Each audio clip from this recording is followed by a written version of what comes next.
Good afternoon, comrades, friends and family.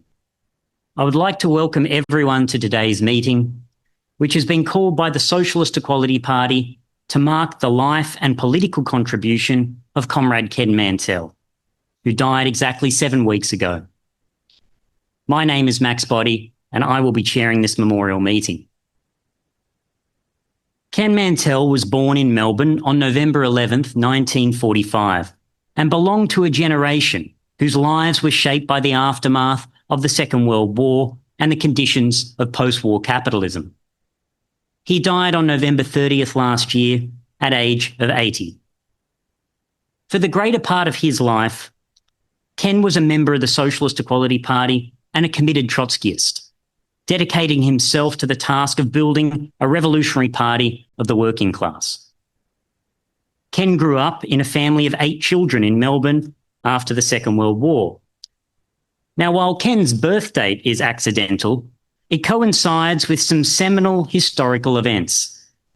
November 11th marked the end of World War I, the greatest slaughter of mankind to that date, which, with a 2-decade break that included the collapse of the world financial system in the Great Depression, continued to 1945, when World War II ended and was the year of his birth.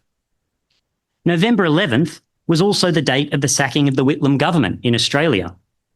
Both events were to have a marked impact on Ken's life and on millions of others.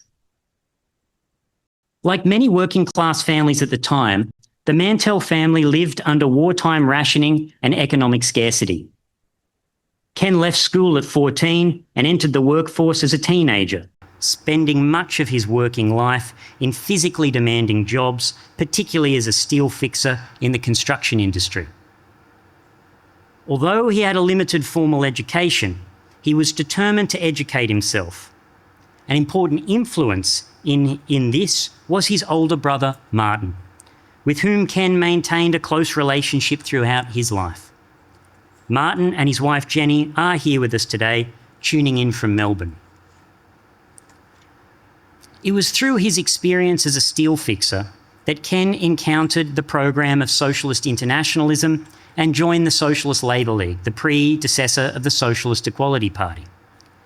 He recognised this perspective as an explanation of his own experience as a worker and of the broader betrayals carried out by the trade union bureaucracy and Labor governments. Once convinced of the program, he remained steadfast for more than 4 decades. In the latter period of his life, Ken was supported by his long-term partner and comrade, Regina Law. Ken and Regina worked together as comrades in the Socialist Equality Party for many years, until Regina's passing in October 2022, after a prolonged battle with breast cancer, a significant loss for Ken and for the party. Ken's own health was profoundly shaped by decades of gruelling physical labour as a steel fixer in the construction industry. He suffered chronic injuries, including damage to his arms and shoulders from carrying heavy loads of steel year after year. Despite these conditions, he remained politically active and committed for as long as he was able. As his obituary stated, quote, "Once Ken was convinced of the program and the need to build the Revolutionary Party, he never wavered and kept studying. He dedicated his talents, effort and determination to the creation of the Revolutionary Party for mankind's liberation through a socialist future." End quote. Ken treated politics as serious work. He understood that socialist consciousness does not emerge spontaneously, but must be developed through study, organisation, and political struggle. From 2021, as the branch secretary of the Sydney branch, I worked closely with Ken. In that period, what stood out was his conscious understanding of what it means to be a cadre. He understood that Marxism had to be applied to all aspects of one's life, including health. Many comrades can attest to Ken's determination in this regard. He placed real emphasis on exercising and eating well, often going on long walks with comrades. These were not simply times for physical exercise, but occasions for sustained political discussion, including on questions relating to the development of the party. Ken was deeply concerned with the development of CADA and, in particular, with young people, whose role in the future of the movement he took very seriously.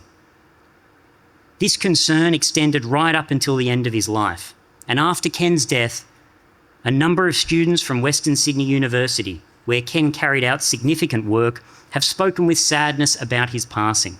And we will hear today from young people whose political development were shaped by Ken's work and guidance.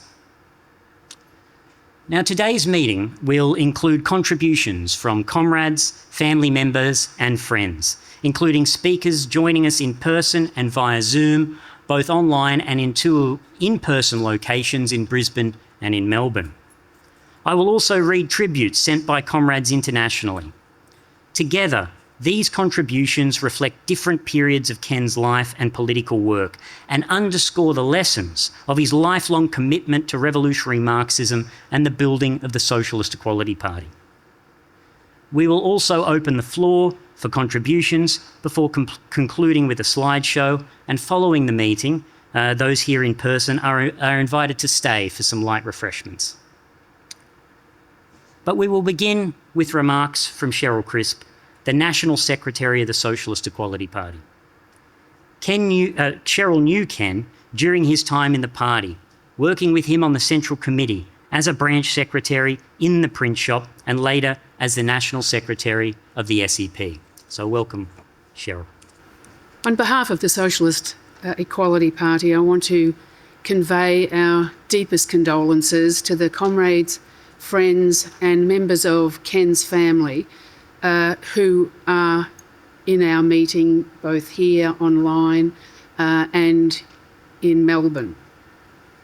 We have comrades who are meeting to participate in this memorial in both Brisbane and Melbourne and other places. On Sunday, 30th of November, as Comrade Max said, Comrade Ken Mantell died in Bankstown Hospital as a result of the massive stroke he had suffered on Thursday night or Friday morning. When comrades went to his house after being unable to contact him during Friday, they found him lying in his bed with party literature he had evidently been reading. He was peaceful, there were no signs of distress, and all indications are that he fell asleep and never woke up. He died on Sunday morning without regaining consciousness. His death followed a procedure undertaken 2 weeks earlier to resolve uncontrolled tremors in his hands, particularly his left hand, which had made functioning at any level increasingly impossible. These injuries, from all indications, had been sustained through his years in the building industry.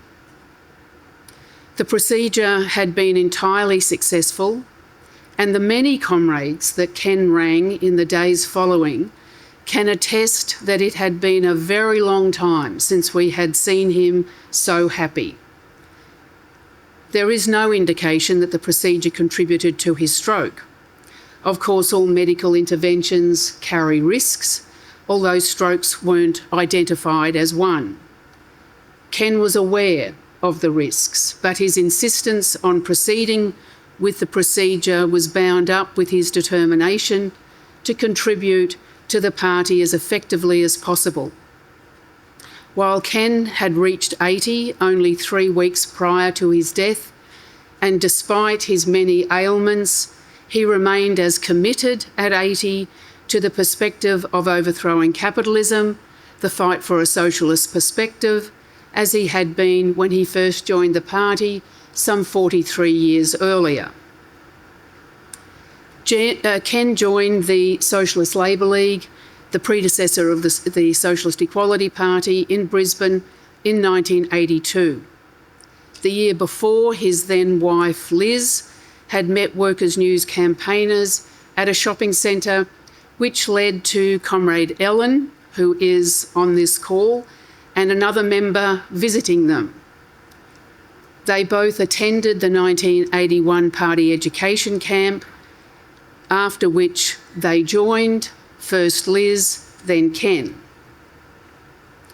Ken was also in contact with his older brother Martin in Melbourne, who was also an SLL member, and he provided Ken with literature on the SLL's analysis and the ICFI. Martin and his wife Jenny are also in this meeting. Ken thought long and hard about his decision to join the party, but once he did, there was no more committed party member. He was a steel fixer at the time, working on different building sites in and around Brisbane, including the new Brisbane Airport, which is probably now not so new. This was the period of the Fraser Liberal government, which had come to power following the sacking of Whitlam's Labor government in the Canberra coup in 1975. Ken had been in Melbourne at the time of the coup, which, as it happened, took place on his 30th birthday. As with many workers, the sacking of the elected Labor government by the Queen's representative, Governor-General John Kerr, came as a tremendous shock. The demand for a general strike by broad sections of workers was betrayed by Whitlam, the Labor Party, Bob Hawke, then ACTU Secretary, and the Stalinists who controlled large sections of the unions, especially the metal workers and building workers' unions.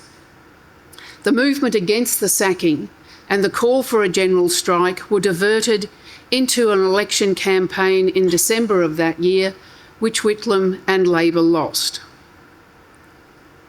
Whitlam was sacked because of his inability to rein in the mass working class movement throughout the period of his government from 1972 to 1975.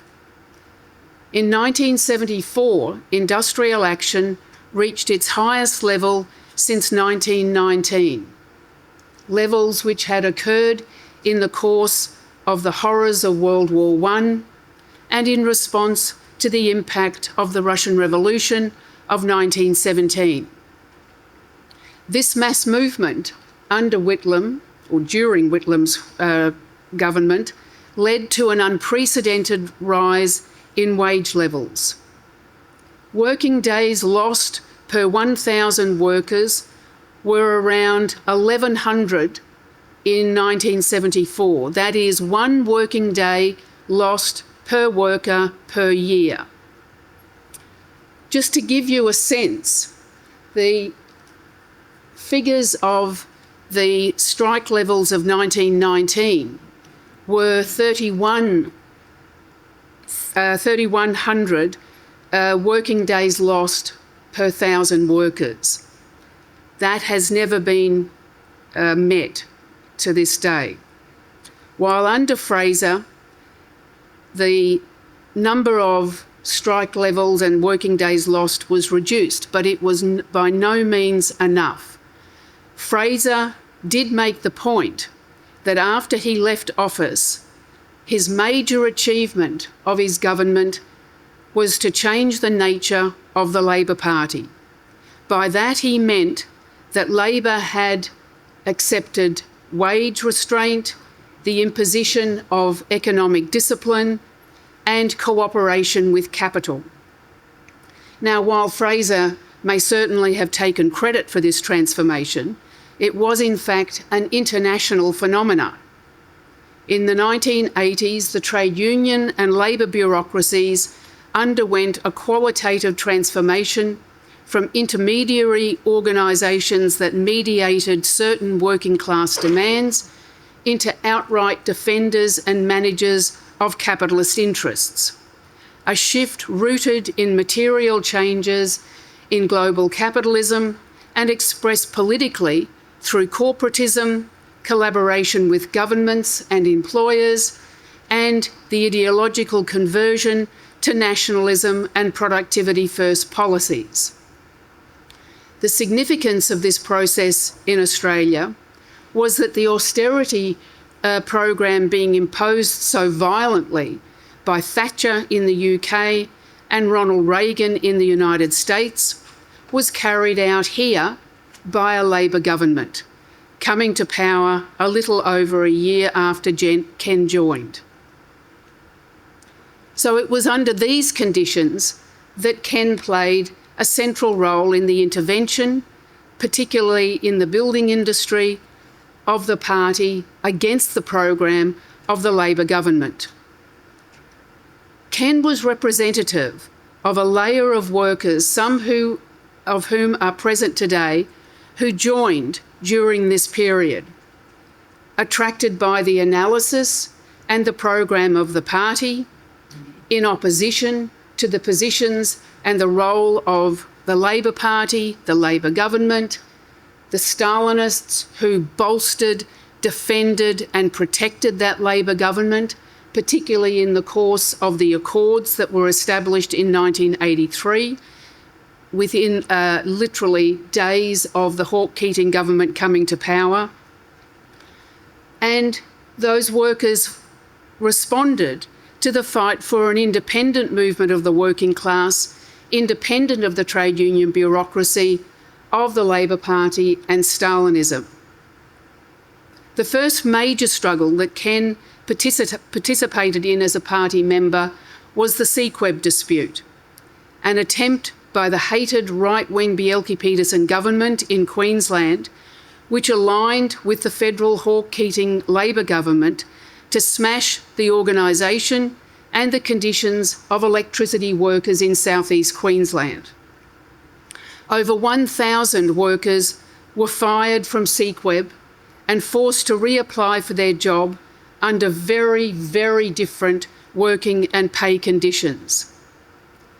The party and the branch in Brisbane attended the weekly mass meetings to fight for our program, and we won a very significant response. This economic perspective of the Hawke-Keating government was repeated nationwide through the Wages and Incomes Accord with the direct collaboration of the trade union bureaucracy.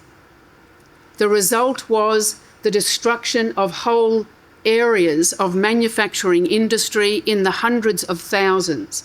Whole factories closed down. The organisations of the working class were shattered, and many sections of workers found themselves isolated and having to deal with the issues of the recession on an individual basis. But the most important political struggle that Ken and the other workers who joined at that time participated in was the fight in the ICFI against the WRP national opportunists, whose perspective was to destroy the movement and liquidate it into the forces of Stalinism and Pabloism. Ken played a pivotal role in what became known as the split camp of 1985-86. He spoke at that camp, insisting there could be no accommodation to the nationalist and liquidationist positions of the WRP supporters, and that all comrades must take a stand against it. Following that struggle, he returned to Brisbane and immediately stood as an SLL candidate in the Queensland elections in 1986. He stood in the working class electorate of Woodridge. The family returned to Victoria in 1988, and it was there that he stood in the 1992 Victorian elections, and in 1993 stood with a slate of comrades in the federal elections. In discussions with comrades who worked with Ken in the branches in Brisbane, Melbourne and Sydney, one is struck by how they describe his role. One comrade said, having him in the branch was like having 5 extra people. He was, as the comrade said, a leader of men and women. He campaigned in shopping centres. He did door knocks, as we all did. He did the ubiquitous pub sales, and in there would sell hundreds and hundreds of papers. For the fundraising events, which were regularly held in all the areas, he mobilised dozens of building workers and their wives, raising hundreds and hundreds of dollars.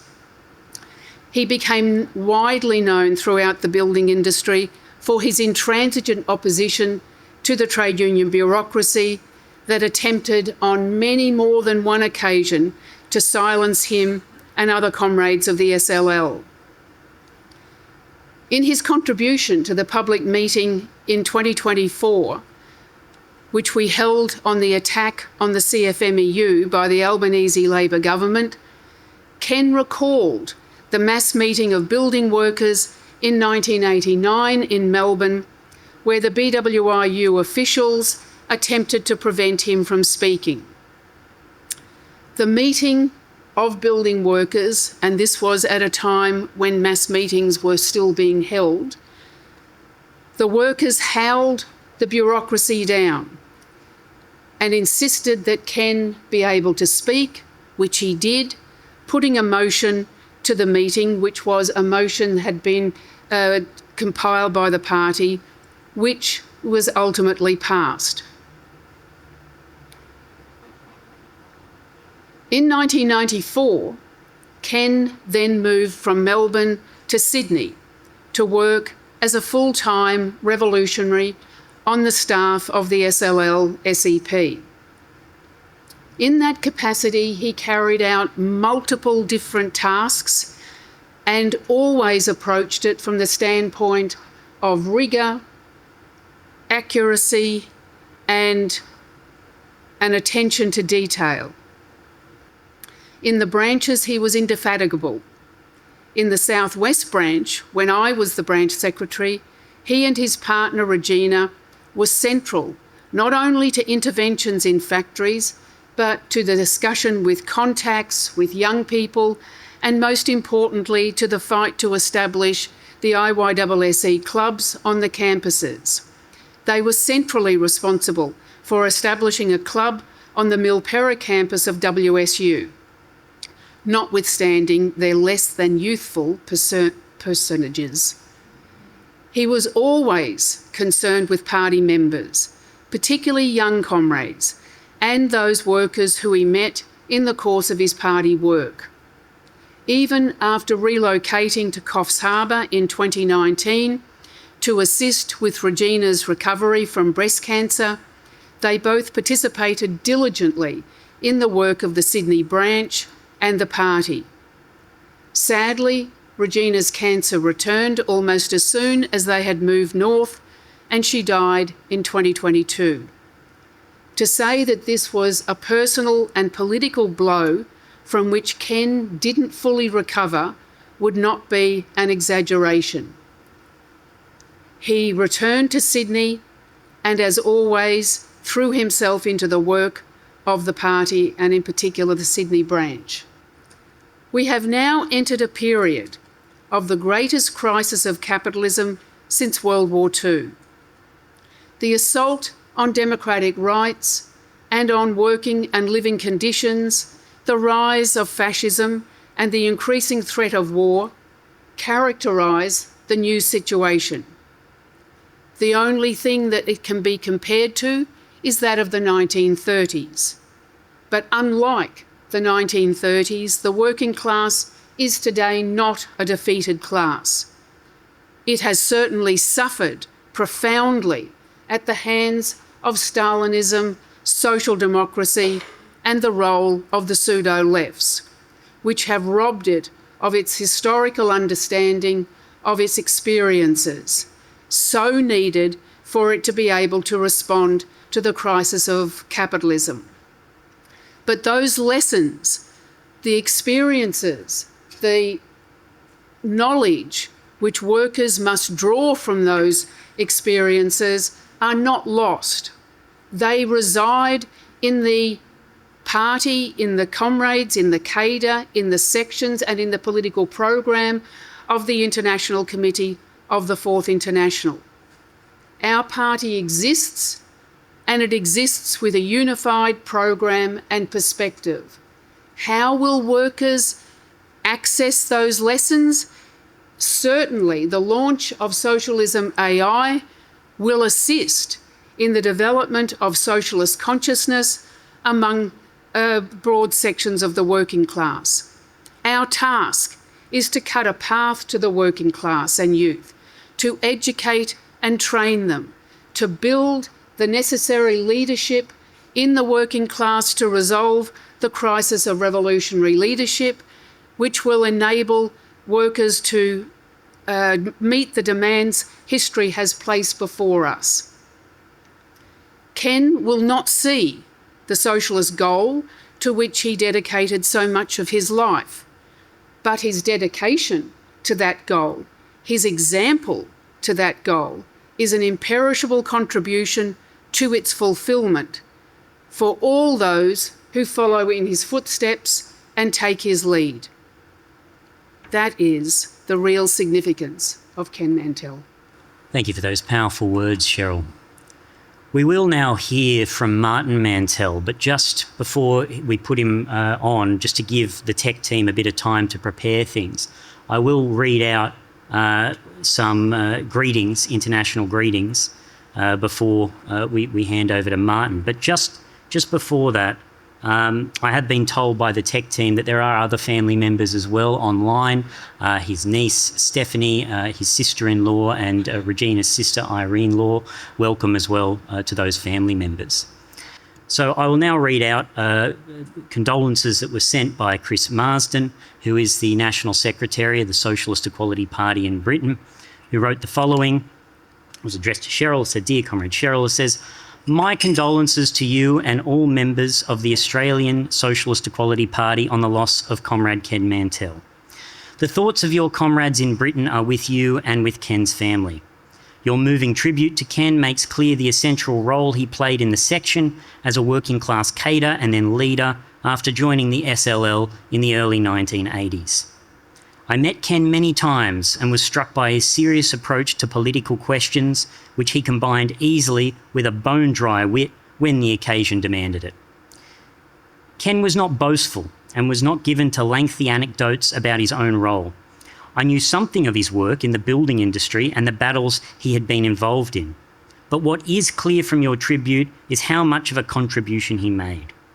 As you say, not just a hard man, but someone won intellectually to Trotskyism, to socialist internationalism, who was courageous, thoughtful, and politically firm. That he stood with the International Committee of the Fourth International during the split with the Workers' Revolutionary Party in 1986 testifies to his commitment to the fundamental political principles he had so recently adopted. That he spent the next 4 decades as a leader in the movement proves how deeply this commitment ran. I always felt that if you cut Ken in two, then he would have the word party running through his middle. But you identify the essence of his life as a revolutionary when you observed that his overriding concern with when you observed that his overriding concern was with the education of workers and young people, which was rooted in his understanding of the terrible fate that befell humanity if capitalism is not overthrown. Ken was determined to build the leadership necessary to prevent such an outcome and build a socialist world. His legacy is embodied in the cadre of your section and our World Party, of which he was immensely proud. Chris Marsden. So with that, we will hand over to Martin Mantell. Okay, good afternoon, comrades and friends. My name is Martin Mantell. I'm Ken's elder brother, by some 20 months. Now, first of all, I would like to thank the Socialist Equality Party for this meeting. I love the title of it, A Tribute to Ken, or Ken Mantell. I also like to thank Cheryl for that fantastic appraisal of his life. Mine will be, as needs, a slightly more personal thing, although I shall avoid bombarding you with anecdotes. I might choose a couple. What I have to say today is totally endorsed by Jennifer, my partner in life, and I also my younger brother, Don, who's having a bit of trouble getting online. To start at the beginning, I'm reminded of a quote from Shakespeare's play Othello. This one's for the maths teachers. And it goes, when he is when Othello is arrested for the murder of his wife Desdemona, he says as they come to arrest him, hold a word or two before you go. I have done the state some service and they know it. When you, in your letters, these unlucky deeds relate, speak of me as I am, nothing extenuate, nor set down aught in malice, nor set down aught in malice. And I will stick to that as far as I can. My brother was an extraordinary child. In the family of 6 boys and 2 girls on one man's wage, albeit a skilled metal worker, my father, life was lived on the edges, financial edges. Kenny, from about the ages of 5 or so, got himself a billy cart and he would scour along the beaches we lived very close to Port Phillip Bay, actually Hobson's Bay it was called, and he would scour the beaches for firewood, driftwood, and empty beer bottles, anything that he could turn into a penny or two. And this he would hand over to our mother, and he became a realistic budget. This sort of petty bourgeois personality was enhanced during his school years when he took up selling the papers. We lived on Victoria Avenue where the trams ran up and down, and the tram stop was right opposite virtually where we lived, and he would sell papers there of a morning and an evening, as well as doing a round. Of course, this took a terrible toll on his studies, and his academic progress at school was somewhat stunted, but he remained the entreaties of the Catholic Christian brothers to enforce their discipline and make him do his homework proved aught. The daily routine, we were then composite classes, I think 5 and 6, and the brother involved would say, Ken Mantell, have you done your homework? No, brother, get out the front. Smack, corporal punishment, both hands. But he never did his homework. He just took the punishment. A certain stubbornness had set in, and he was determined not to let them bend him. He put up with this for about 13 and a half years, and then he went and got himself a job.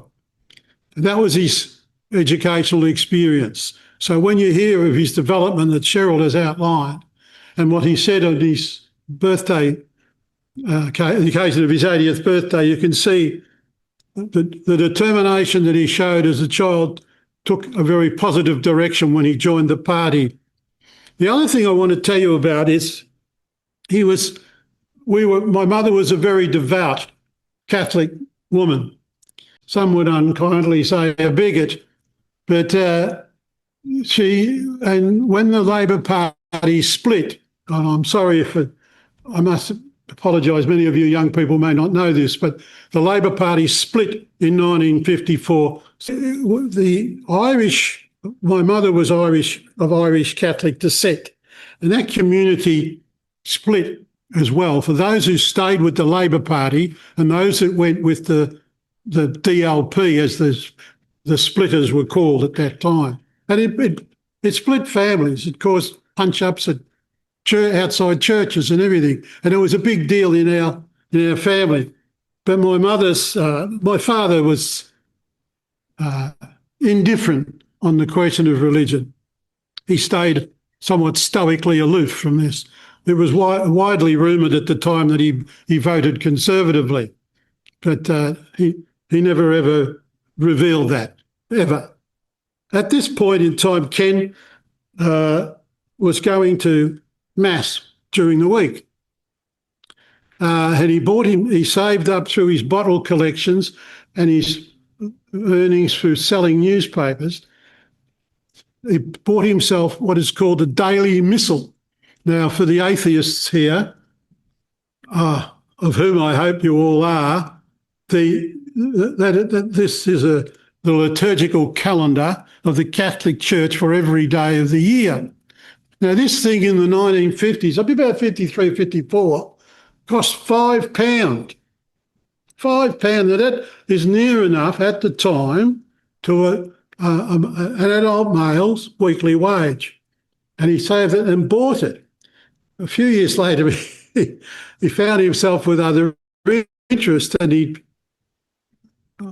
I don't know what happened to that book, but these are the two things I'd like to draw, and the hatred of unfair authority and the determination to follow through a belief and to apply yourself, even if it was a reactionary belief as a child, find their more mature expression later on as an adult when he joined the party.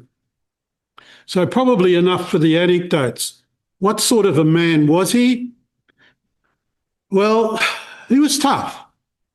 He worked mercilessly hard. He was very hard on people who worked for him in the building industry, but he was, fair. But he was as I told him at the time, he was a screaming little petty bourgeois. But what changed him was when he was working in Queensland at Mowra, and I got a job with him. I took leave from university, and I got a job with him up there. And Donny, my other brother, was there, and we ended up getting involved in a strike.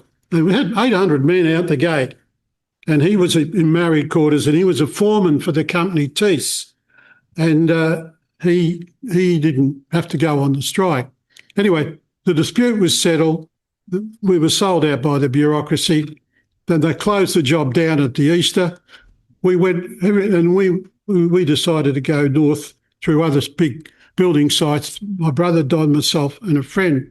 And of course, the blacklist, we couldn't get a job anywhere till I got to Townsville, and I rang a friend in Mount Isa, and we got there.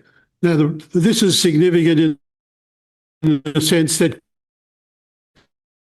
Ken eventually arrived in Mount Isa to work on the dam that was being built outside, and he was subjected to a blacklist too because of his name.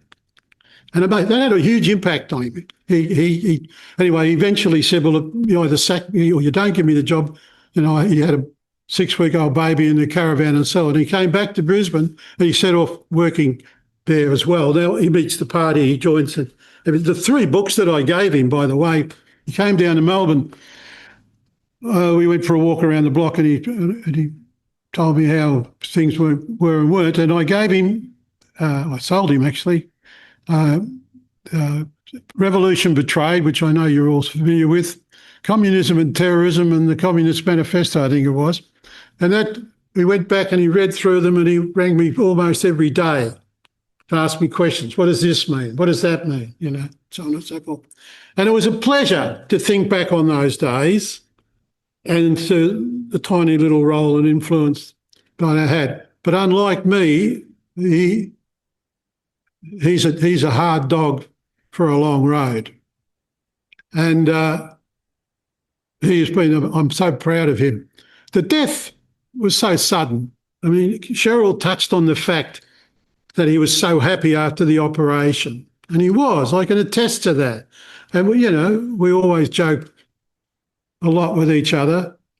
And I said, you'll be good, you'll be able to drink a cup of tea now without throwing it all over the floor, I said, now you'll have to guard against flat beer, because I thought when he shook, I said, you never have flat beer. But that's to show how sympathetic we were to each other.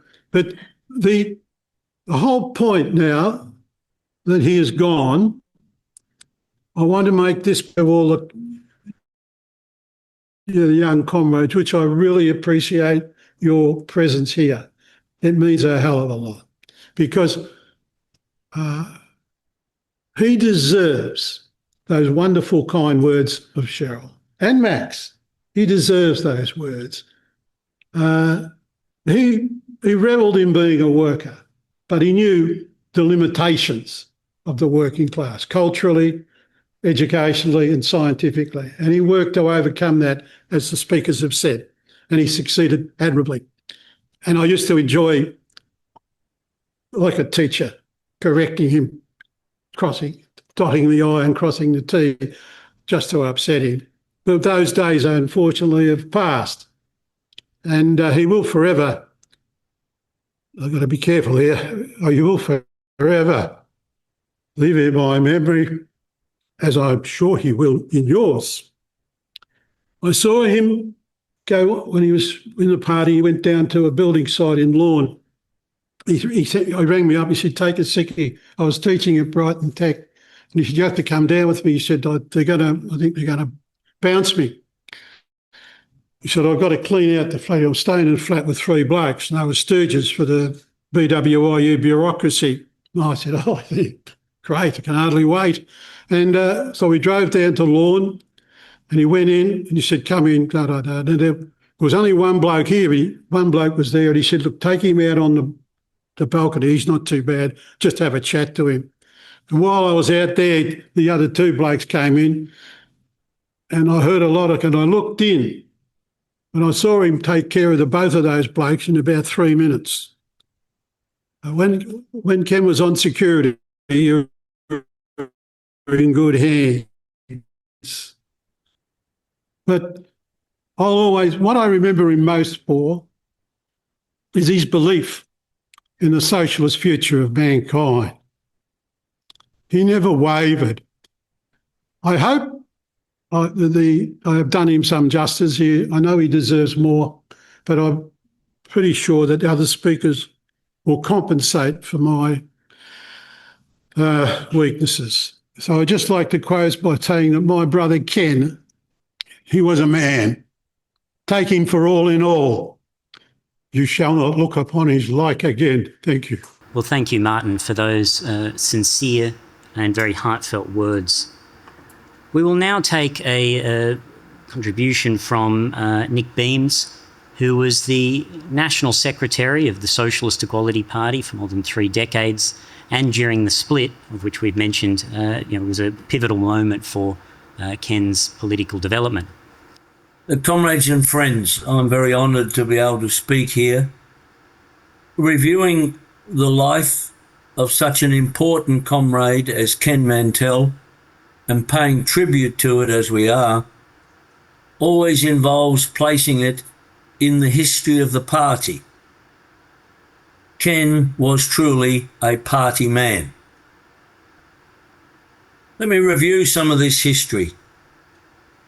The SEP traces its immediate origins to the founding of the Socialist Labour League in April 1972. A group of young people radicalised by the Vietnam War and the international upsurge of the working class at that time, took the decisive step of founding an organisation and applying to make it the Australian section of the International Committee of the Fourth International. This step was undertaken when there were a number of organisations and tendencies in Australia and around the world that claiming to be Trotskyist. What attracted those who founded the SLL was the fight which had been carried forward by the British section of the International Committee, led by Jerry Healy, against the Pavlovite liquidationist tendency which had repudiated the very foundations on which the Fourth International, the World Party of Socialist Revolution, had been established by Leon Trotsky in 1938. While politically immature and inexperienced, they were drawn to the central perspective fought for and defended by the ICFI, and only by the ICFI. And this perspective was grounded on the scientifically established and historically proven revolutionary role of the working class, and that the central task of the epoch, if capitalism were to be overthrown, was the resolution of the crisis of its leadership, achieved through the intransigent struggle against social democracy Stalinism, and above all, Pavlovite revisionism. Now, though it was not known at the time, the formation of the SLN in Australia took place as the British section, also the Socialist Labour League, which became the Workers' Revolutionary Party in 1973, was shifting away from the struggle against Pavlovism, which it had so steadfastly carried out in an earlier period. But that earlier struggle had struck deep roots within the ICFI and its cadre, and in 1982 a fight was commenced by the Workers' League in the US under the leadership of its National Secretary David North against the increasingly Pavlovite politics of the WRP leadership. His criticisms were suppressed and were not known in the rest of the ICFI at the time. But the accelerating abandonment by the WRP leadership of all the principles on which it had once fought so powerfully inevitably produced a crisis in the organisation which erupted to the surface in October 1985. The response of the long-time leaders of the WRP, Jerry Healy, Mike Bander and Cliff Slaughter, was to continue and deepen the liquidationist course they had been on. In what can only be described as a political tragedy, Healy, who had courageously fought Stalinism for decades, hailed Mikhail Gorbachev, the leader of the Soviet bureaucracy, as it carried out its final act of betrayal, liquidating the USSR and restoring capitalism. Michael Bander called for the burial of the ICFI, and Cliff Slaughter turned to the fetid milieu of petty bourgeois radicalism. These issues, as Comrade Cheryl has very sharply referred to, came to a head in the SLL, the Australian section, at a summer camp held in 1985-86, 40 years ago. The issue was whether the SLL should support the decision of the ICFI of December 17, 1985, to suspend the WRP from membership and carry out a re-registration based on an explicit recognition by all its members of the political authority of the ICFI, an authority grounded on the struggle against Pavlovite liquidation. The issue before the SLL at that summer camp was quite literally to be or not to be. The SLL entered this crisis with political problems and difficulties caused by the increasing opportunist shift of the WRP leadership over the preceding period.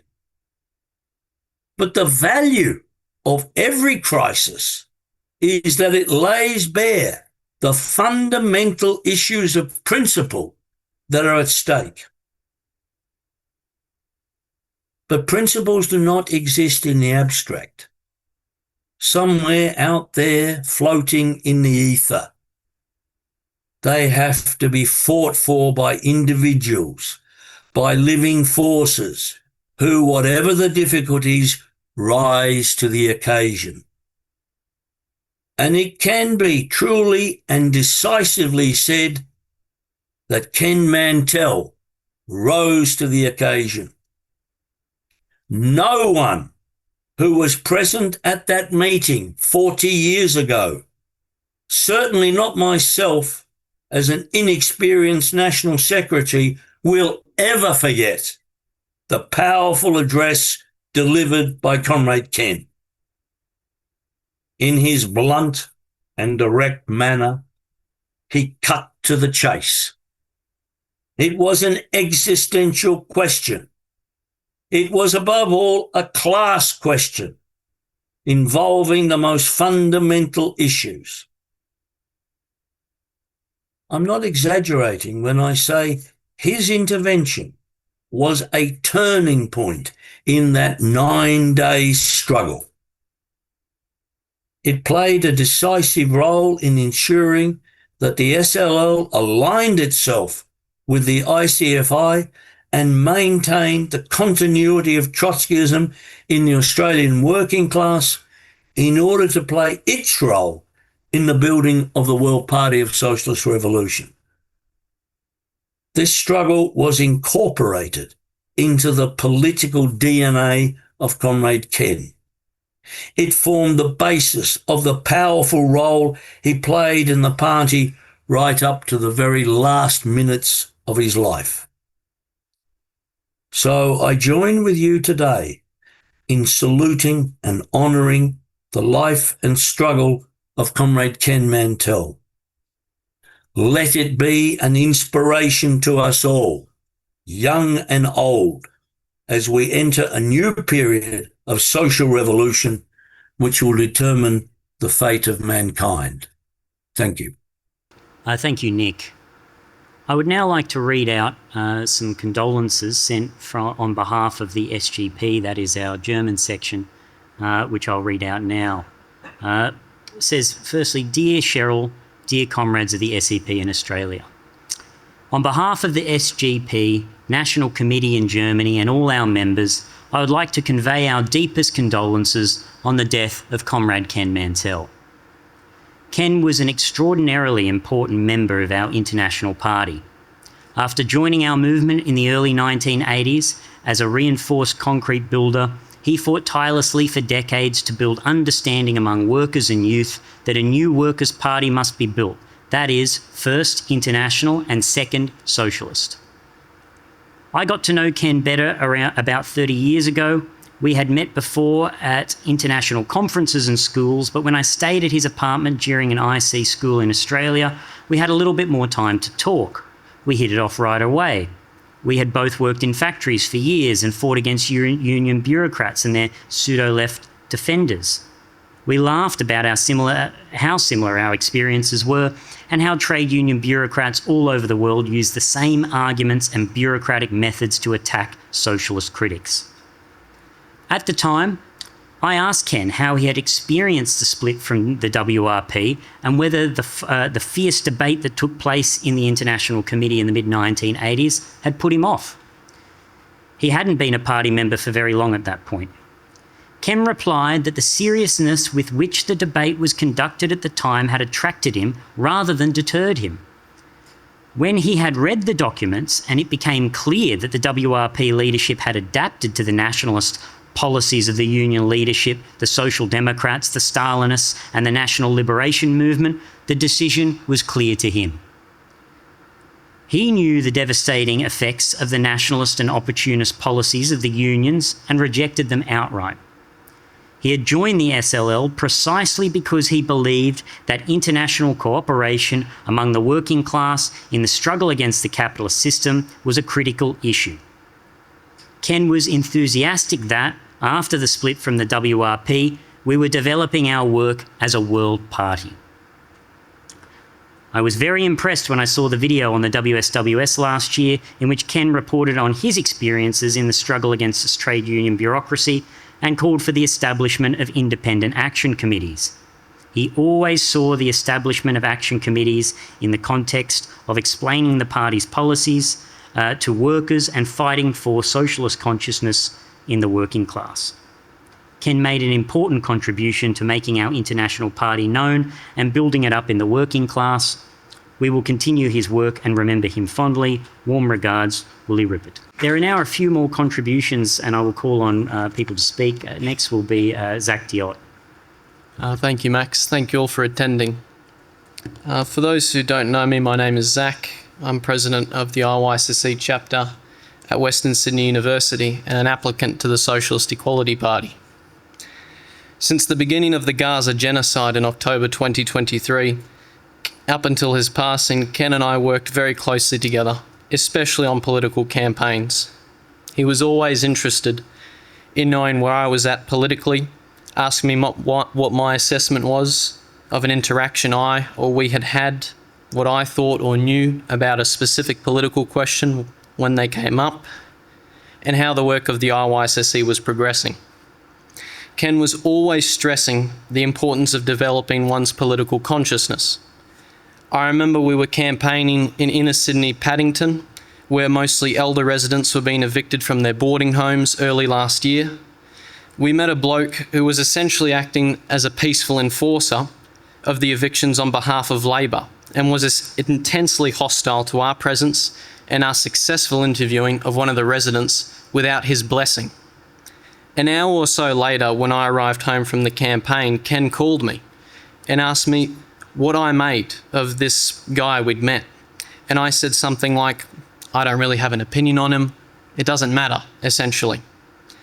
And Ken firmly said, the way he always did, you have to have an opinion and be conscious, always, of who you are speaking to and what politics they represent.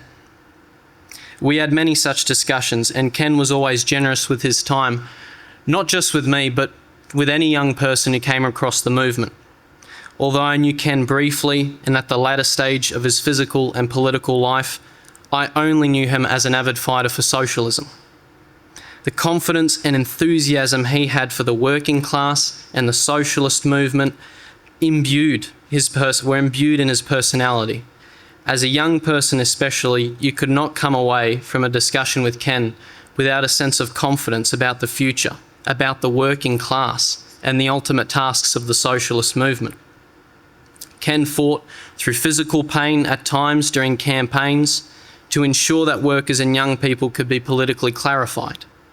He played a crucial role in my own political development, as I'm sure he did many others, and I'll always owe him for that.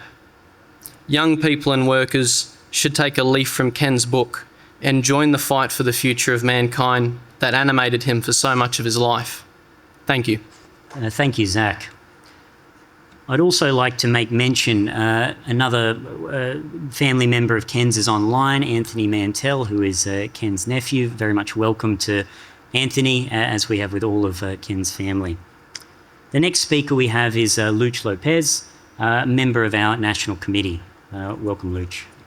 Okay. I recall the first time I met Ken Mantell was at the December summer camp of the Socialist Labour League, which was the predecessor of the Socialist Equality Party in 1985-86.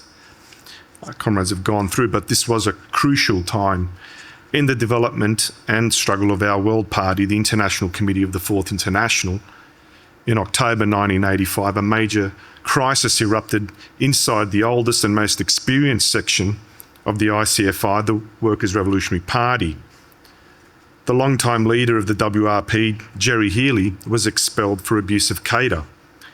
The other main leaders of the WRP, Mike Banda and Cliff Slaughter, refused to undertake any clarification of the degeneration that had led to Healy's abuses and the political crisis inside the WRP. Instead, they refused to accept any responsibility for the political degeneration of the WRP and also refused to accept the authority of the ICFI. They then proceeded to do everything in their power to destroy the international movement. In Ken's obituary on the World Socialist website by Comrade Cheryl, she makes the following points.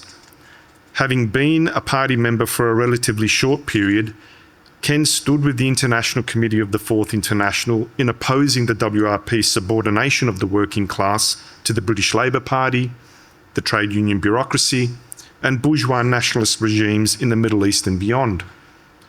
Ken understood that the political struggle waged during the 1985-86 split with the WRP leadership would determine not only the future direction of the ICFI, but also its very existence.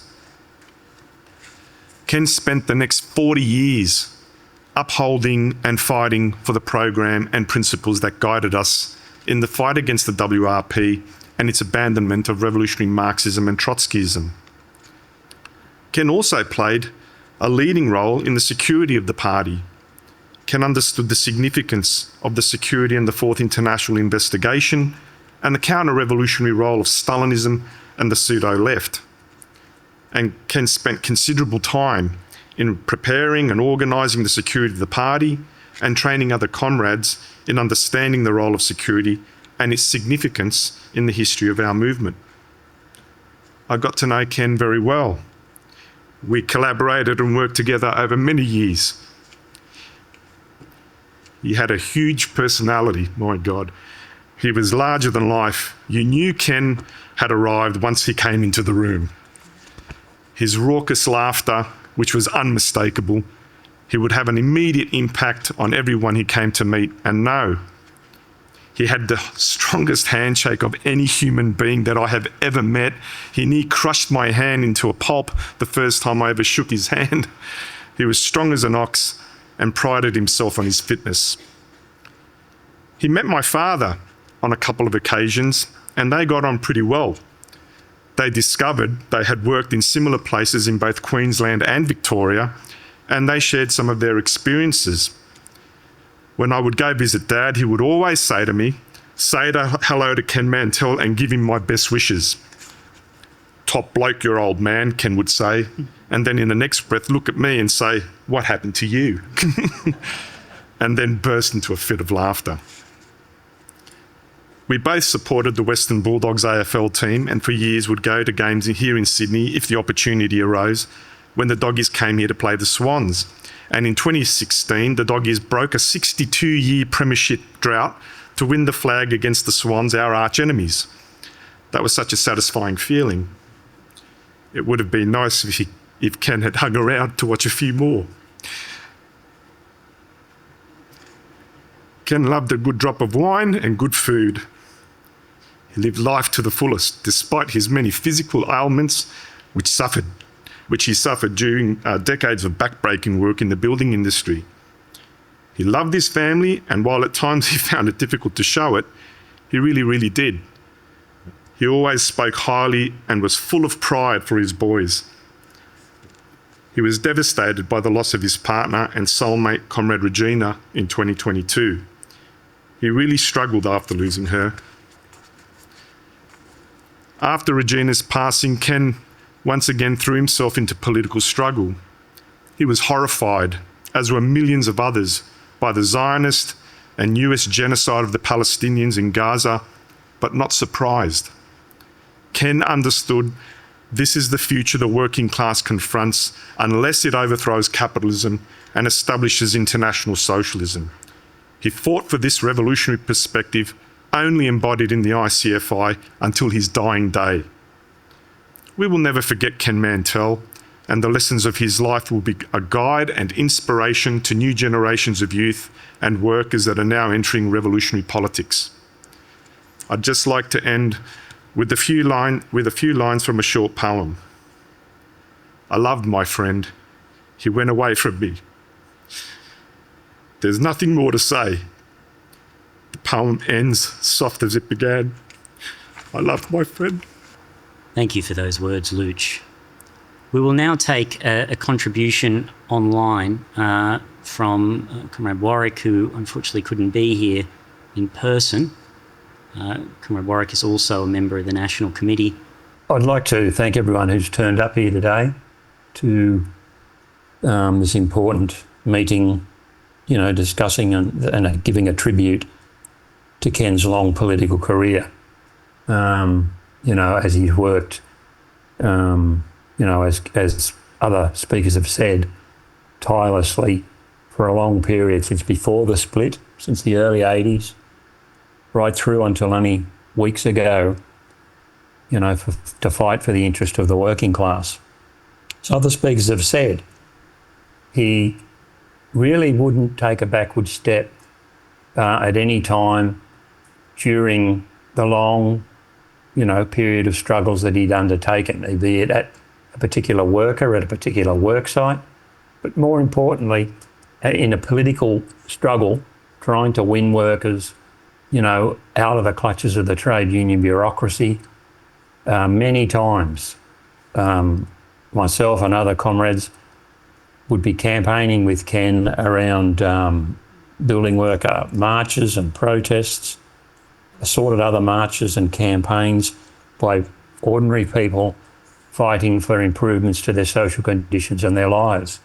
Around Aboriginal people's marches, Ken would participate, as the party has done at every time we can when the working class is out in the streets or we would go to the suburbs. Ken would always be keen to discuss with, workers how they have to understand politically, what the role of their current leadership was, be it Labor Party or trade union bureaucrats. Ken was clear from his education, within the party, from attending multiple conferences, schools, congresses, the political fight that working class and others in the party get, during those struggles. He would often raise these questions that they themselves, workers we were talking to, had to join in and become members of the Socialist Equality Party, and before that, obviously, the Socialist Labour League. If we look at the variety of pictures and taken from the pages of our Workers' News more recently, from the articles covered on the website, they've gone from, black and white images which were designed to be put in the Workers' newspaper on election banners and posters, to more recent photos in colour. They've showed Ken from a considerably younger man working through until, not long before he's passed away. If we think back, as Martin had said, in the early days, and the hard life that working class families went through. I mean, I myself grew up in a very difficult area for the working class in Green Valley in Sydney, where we would have seen, and I saw, many of the similar things that Ken and his, family and fellow, people at the school that he would have gone to, the struggles they would have had to go through. We think of the building industry in that period, the early, say, the 60s and through. I mean, workers today would not understand the difficulty of that period. I mean, the idea of safety footwear didn't really exist.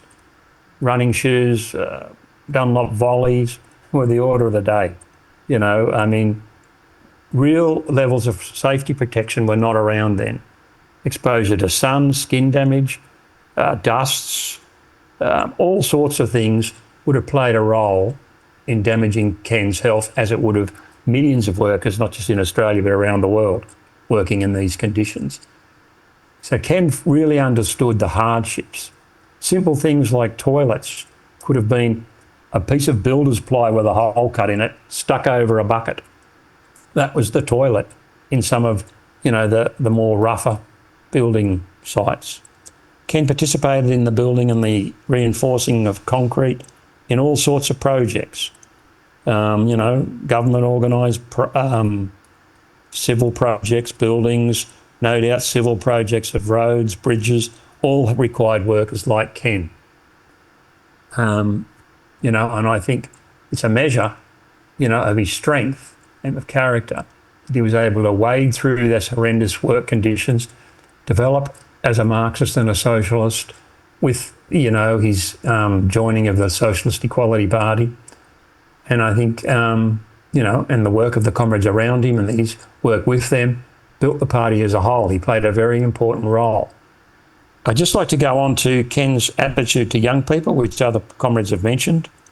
He always saw it within young people, it's vital that they take up a political education of themselves and, fight to join our youth, International Youth for Students of Social Equality, or the party itself, to develop their abilities, to understand the world, to understand the crisis that they were heading into under capitalism, to understand the dangers of war, the very real possibility of world war in the more recent periods.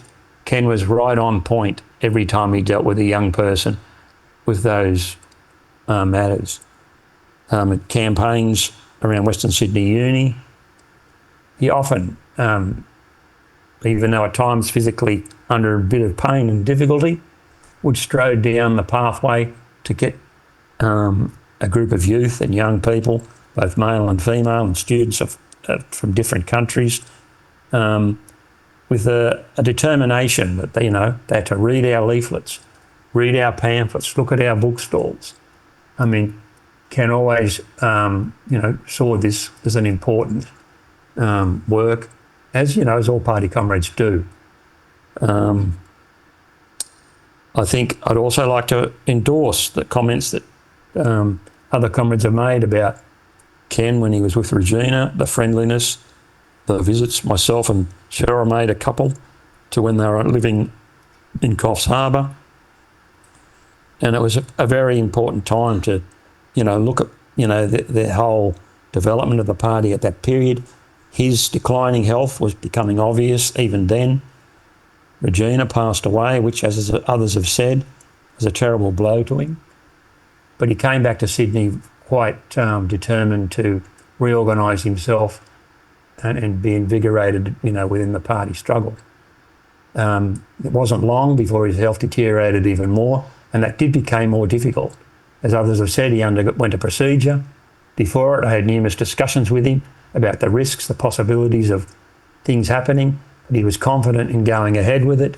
To give you a measure of the strength that he wanted to portray, that he could carry on regardless, even though he was confronting something, that was very serious, intervention with a medical procedure into his brain.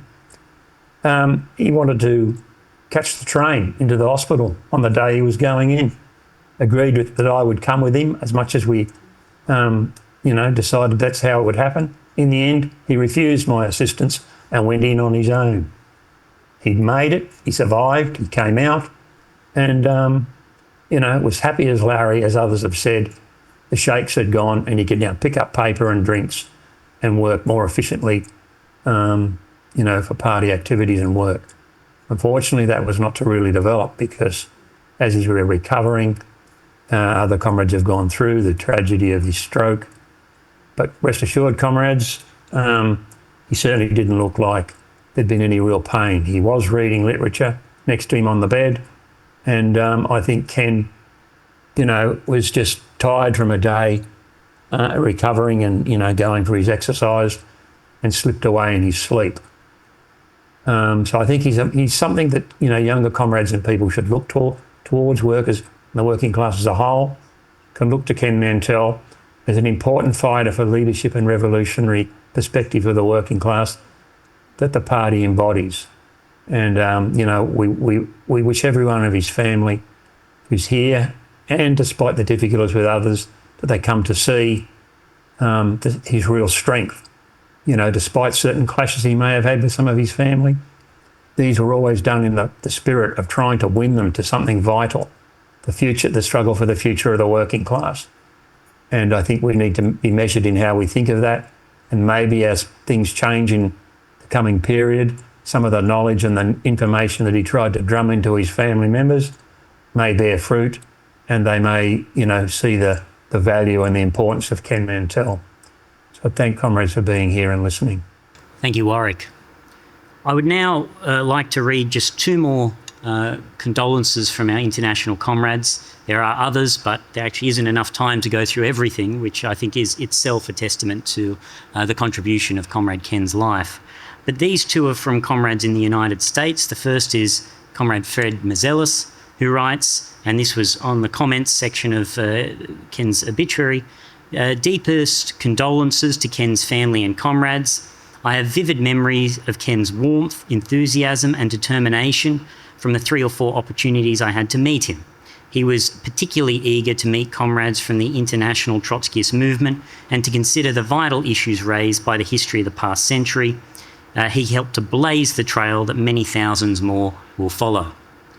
And also from the United States, Comrade Jerry White, who is the international editor over there, industrial editor over there, who wrote the following.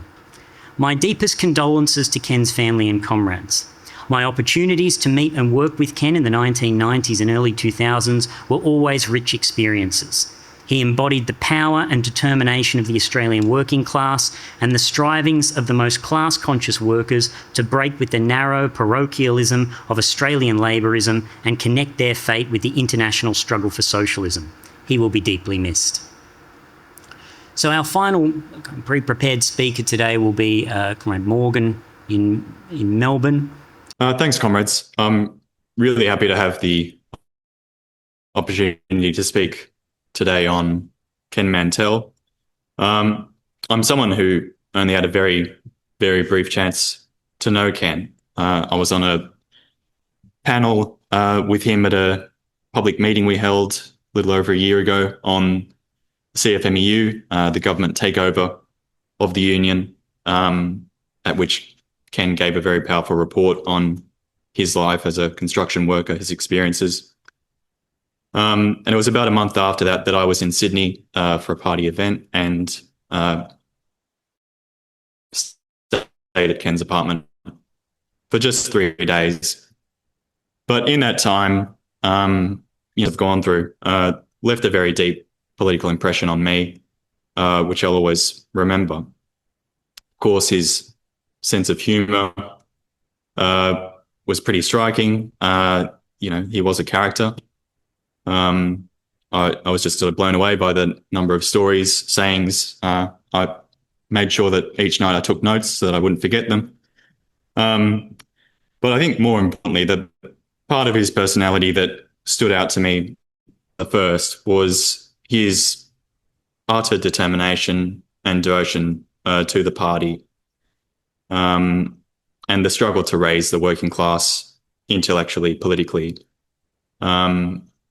He spoke a little bit about the backwardness among Australian workers, nationalism, union militancy, parochialism, confusions about socialism. But he said this with the full confidence that all of that could be clarified through struggle. I asked him a lot about his time as a building worker, fighting for a socialist perspective against the BLF bureaucracy, his eventual blacklisting for his politics. And I asked if that was what he considered the most important political experience of his life. And it didn't take long for him to think about it, but he said no. The most important experience for him was the 1986 split between the ICFI and its British section, WRP. He said that was important for him in affirming our orientation to the working class internationally, and its political independence from its traditional leaders. And the question of the trade unions as well was something that he felt was clarified through that struggle. He talked about people who had left the movement, including Cliff Slaughter, and in his sort of classic, very simple, direct way, he sort of summed it up by saying, they looked at the working class and said, no, not going to happen. The other thing was, it wasn't just me asking him questions. He took a real keen interest in me, in how things were going in Melbourne, the IYSSE, young comrades, how I was drawn to the party. And he was very interested in our political development and the future of the party. What were the questions that mattered to young people and so on. I mean, when I stayed with him, he got up very early in the morning every day to do industrial campaigns with young comrades in Sydney, including Zach. In fact, he was a little unimpressed when one of the comrades didn't turn up on time. Anyway, he said to me that the most important thing for students and youth who were coming around us was to get them on these campaigns, to turn them to speaking with workers, going to workplaces. During that time, I mean, he watched the news avidly. We're watching Al Jazeera, the development of the genocide in Gaza, events in Syria, which he was very eager to discuss with me.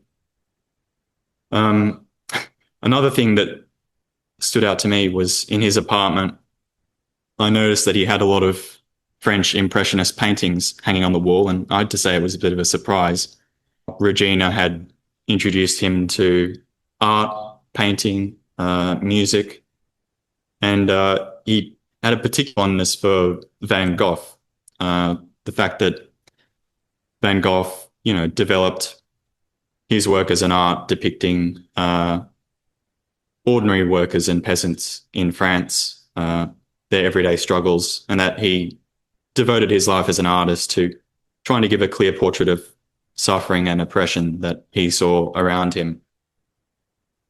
I think just to finish up, I mean, no matter what it was that we talked about, and we talked a lot, whether it was cricket or his childhood growing up in Melbourne, his brutal treatment at the hand of the Christian Brothers, as Martin went through, he always viewed things as a Marxist. There was no barrier between his political activity, in which he was very strongly involved, and his private everyday life. He had worked that perspective into his whole outlook on life. So look, I only knew Ken very briefly, but my impression of him, and I think it's confirmed by what others have said, is that, you know, he did give a sense of the height that the working class can reach when it is armed with a perspective of the past, of what went wrong in the workers' movement, in the struggle to liberate humanity from capitalist oppression, from class society. He had a perspective of the present, which he followed religiously, read the website, read articles that I had read and sort of put me in my place. And he had a perspective of the future as well. You know, it was always a powerful experience for me meeting older comrades who've been in the movement for decades, to hear their experiences. And Ken was one of those, and just confirmed for me that, you know, this was the most correct decision of my life to join this party. And I had hoped to meet him again, possibly work with him. And, you know, I know that his death, sudden death, is a real loss to the party, but that, you know, what he expressed, what he represented, does live on in our work. And I think the best way we can honour his memory is to take that struggle forward.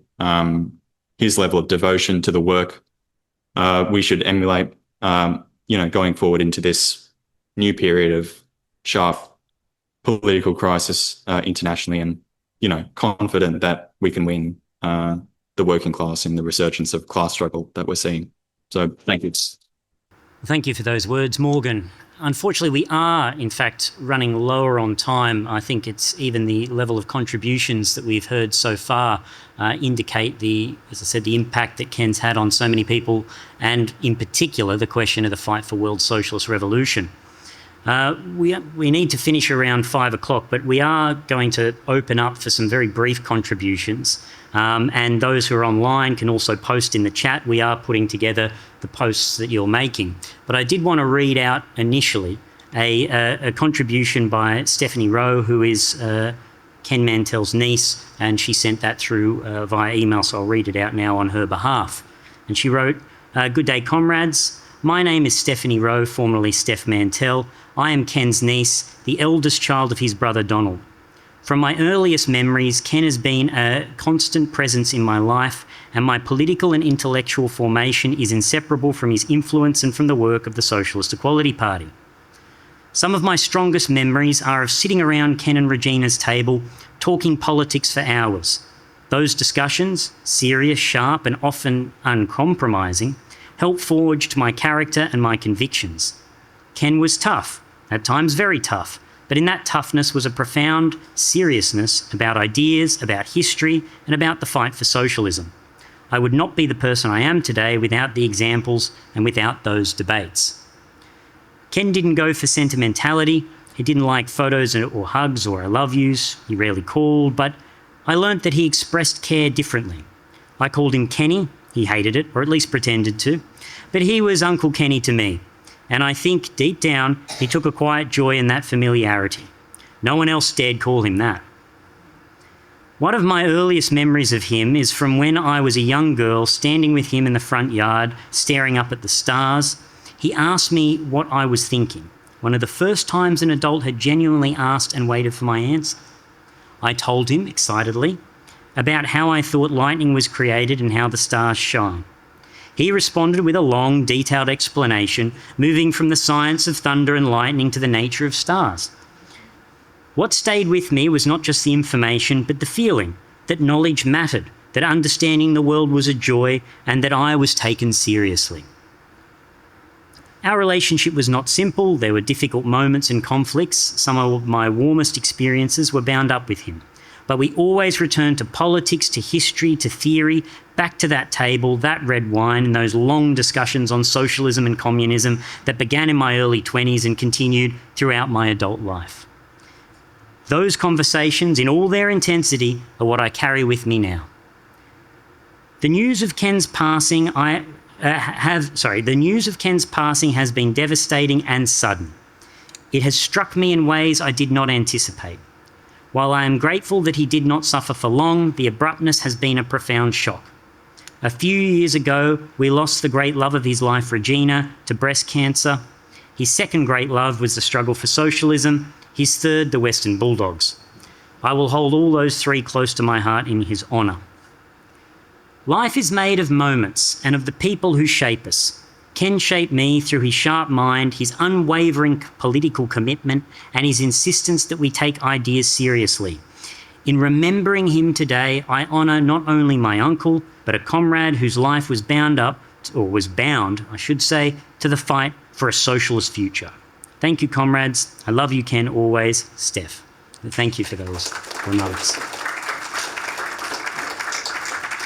But as I said, we are running out of time, but I would like to open up if there's anyone here who would like to make a brief contribution. Comrade Peter, who is the national editor of the WSWS, so I'll hand over to him. Look, I will speak briefly. Ken Mantell was a man of principle, he was a political fighter, and he was a representative of the working class.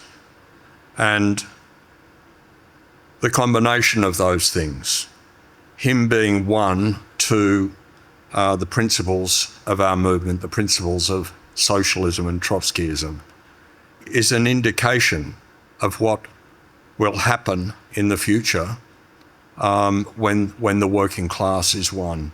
He was a very determined fighter. I met Ken 40 years ago at the summer camp that a number of comrades have referred to. It was an extraordinary experience, and it stayed with me, it stayed with Ken, it stayed with everyone who was at that camp. For 9 days, the basic principles of our movement were fought out in a very protracted, intense discussion. Both Ken and I had been in the movement a very short period of time. I had a number of discussions at that camp with Ken. We came from a similar background in some ways. We'd been involved in trade unions. We'd fought against the trade union bureaucracy. We had both gone through the period of the Whitlam government and then the Hawke government, and the disgust which many workers felt, with the Hawke government, which betrayed basic principles, that they had held. The idea that somehow, the working class could improve itself. Both of us, had faced the Stalinists in the trade unions, the BWIU, the Soviet-aligned Stalinists, and the BLF, the Beijing-aligned Stalinists, being one to the party in that period was clarifying, of the way in which the working class had to fight, had to know these things, and that was something which imbued him. And those were the principles that were fought out, because the betrayals of the WRP were betrayals of those principles, the fight against Stalinism, the fight against Pavlovism that was embodied in the movement of the International Committee, was what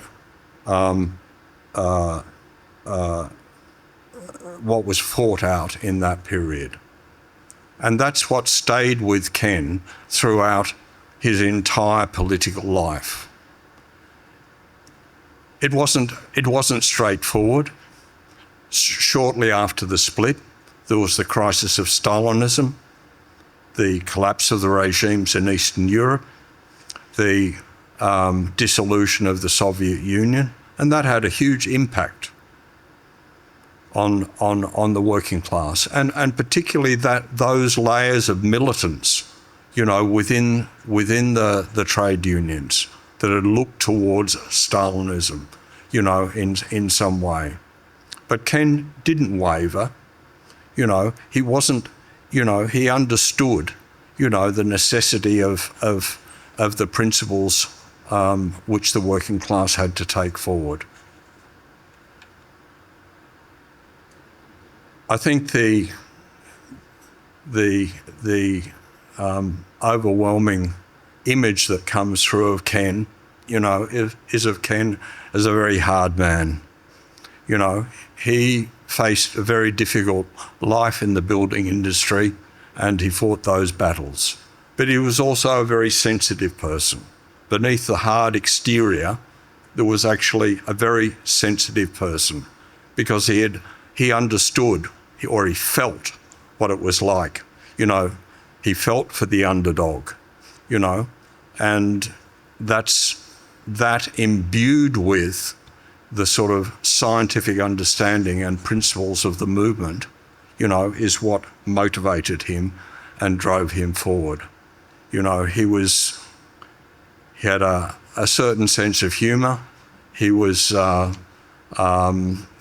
could be very loud, but, he was a great friend, a great comrade, and someone who will be long missed.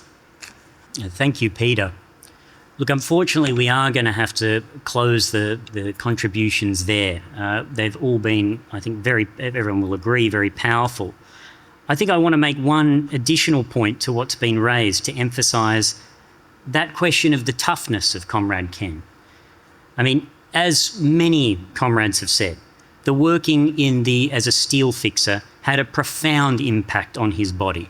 He was in pain for many decades, in standing, in campaigning, in that work. But he did it because he knew that he was contributing to the transformation of society. He knew that he needed to be campaigning, to speak to workers, to push past, in that sense, what were very real ailments and pain in order to fight amongst workers, amongst young people, for world socialist revolution. And finally, as Ken would always be insistent on, those who are not yet members of the Socialist Equality Party, make the most important decision of your life. As others have said, take a leaf out of Ken's book and make the decision to join the Socialist Equality Party today. But with that, I thank you for all your attendance, your contributions. I'll call the meeting closed. Thank you, everybody.